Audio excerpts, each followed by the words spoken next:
বাংলাদেশের মানুষের উপরে বিগত 16 বছর ধরে নির্যাতন, নিপীড়ন এবং গণহত্যা চালিয়েছে। তারা ক্ষমতায় এসেই পিলখানা হত্যাকাণ্ড ঘটিয়েছে। বাংলাদেশের আলেম ওলামাকে তারা জেলে ভরেছে। সাধারণ মানুষকে ধরে নিয়ে গিয়ে আয়না করে বন্দী করে তাদের জীবনকে নাশ করে দিয়েছে। তারা শাপলা গণহত্যা ঘটিয়েছে।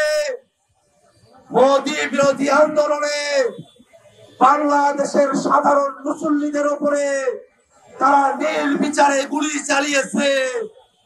সেই আওয়ামী লীগ 24-এর অভ্যুত্থানের সময়ে বাংলাদেশের জনতার উপরে নির্বিচারে গুলি চালিয়েছে। তারা নানা ধরনের অপকর্ম করেছে। বাংলাদেশের মানুষকে তারা গুলি করে ক্ষান্ত হয় নাই, লাশগুলোকে পুড়িয়ে দিয়ে নৃশংস কায়দায় তারা বাংলাদেশে গণহত্যা সংগঠিত করেছে। যে আওয়ামী লীগ এবং শেখ হাসিনা বাংলাদেশে গণহত্যা সংগঠন করেছে, সেই শেখ হাসিনা এবং আওয়ামী লীগকে ভারত সরকার ভারতে আশ্রয় দিয়ে বাংলাদেশের মানুষের বিপক্ষে অবস্থান নিয়েছে।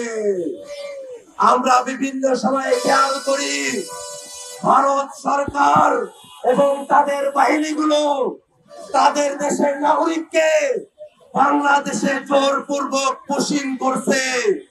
বাংলাদেশের সীমান্তে ভারতীয় মুসলিম নাগরিকদেরকে পুশিং করে বাংলাদেশে তারা পাঠিয়ে দিচ্ছে। আমরা ভারত সরকারের কাছে বলতে চাই, নিজের দেশের নাগরিকদেরকে নয়, পুশিং করতে হলে খুনি হাসিনাকে অতি দ্রুত বাংলাদেশে পুশিং করুন। আমরা বাংলাদেশের জনগণ শেখ হাসিনার রায় কার্যকর দেখতে চাই।